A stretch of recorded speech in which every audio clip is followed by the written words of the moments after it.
என் பேரு தான் மெக்கானிக் மேகநாதன். நான் ஸ்பேனர் பிடிச்சா டப்பா வண்டிக்கிட்டும் டான்ஸ் ஆடி போயிடும். கோவிட் காலத்துல இருந்து இந்த ஃப்ளட் காலம் வரைக்கும் வர எல்லா வண்டியும் எங்க பரம்பரை தான் சரி பண்ணிட்டு இருக்கு. இப்போ கூட நாங்க ஒரு கோவிட் கால வண்டியை தான் சரி பண்ணிட்டு இருக்கோம். ஹை ஸ்பீடு வண்டி கூட அசால்ட்டா ரெடி பண்றோம் நாங்க. டிடிஎஃப் தான் எங்களோட ரெகுலர் கஸ்டமரு. இப்போ கூட இந்த காலாங்கன வண்டியை கலட்டி போடலாமான்னு தான் யோசிச்சுட்டு இருக்கோம். இவன் தான் எலக்ட்ரிக் கிளம்புவன். சும்மா அந்த இவனுக்கு யாரோ எலக்ட்ரிக் கற்று கொடுத்தாங்க. இவன் கைப்பட்ட நேரம் எல்லாம் எரிய ஆரம்பிச்சுது. இவன் பேத்தான் பிளம்பிங் பால்கேஸு. எங்களுக்கு எல்லாருக்கும் தொழில் கற்று கொடுத்த குருவே இந்த வர்கீஸு. வர்கீஸ்னா எந்த வேலையும் செய்ய மாட்டாரு. நாங்க செய்யற வேலைக்கெல்லாம் சம்பளம் அவருக்கு மட்டும்தான் போய் சேரும். எங்க வீட்டுக்கார அம்மா ஒரு லேட் ஃபீஸு கொடுக்கும்.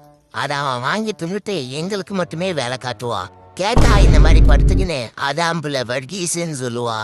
இதெல்லாம் எங்களுக்கு பழக்கப்பட்டெடுத்து வேற வழி இல்லை.